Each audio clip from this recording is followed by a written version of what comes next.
Salut les amis, c'est Galifan. Ne vous êtes-vous jamais demandé ce que certains mots en rapport avec le manga signifiaient? Peut-être même que vous êtes retrouvé entre deux fans de manga qui utilisent des termes que vous ne comprenez pas comme dans cette situation. Mais sinon, toi t'es plus shonen ou shoujo? Oh, tu sais, à part les seinen, j'aime pas grand chose. Ah, t'as pas de bol. Mais sinon, t'écoutais la chanson de Cristal ou pas? La Utaite? Bah non, pas encore, je me suis un peu occupé des trucs de Loli que tu m'as passé. Quoi? T'as pas encore fini? Mais j'aime pas la Imidere Loli, elle me fait chier, elle me casse les couilles. Bah attends de voir la Yandere à la fin. Mais qu'est-ce qu'ils racontent ces cons là? Shonen, lolicon, dere, utaite, hentai, plein de mots en rapport avec l'univers manga que je vais vous expliquer à travers cette émission qui est Explique-moi le mot. Commençons sans plus attendre avec le mot otaku.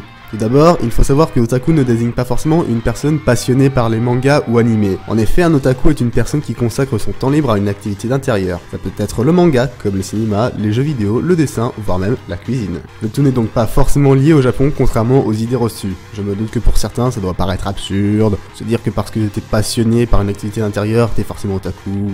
Et pourtant c'est le cas. Cependant la définition a bien évolué. Si au début, le mot otaku était utilisé pour désigner votre maison, être poli ou vous voyez votre interlocuteur, il a pris la définition que je vous ai donnée tout à l'heure pour enfin atteindre un sens péjoratif désignant une personne se consacrant tellement à sa passion qu'il s'enferme chez lui, le rendant asocial et rejeté de la société. Et certains sans doute, la France n'a gardé que la partie qui parle de manga ainsi que le mot asocial. Parce que c'est évident, tout ce qui vient du Japon, c'est forcément en rapport avec les mangas, et les mangas c'est pour les gros pervers qui ont 5 ans d'âge mental et qui restent chez eux, c'est forcément ça, n'est-ce pas?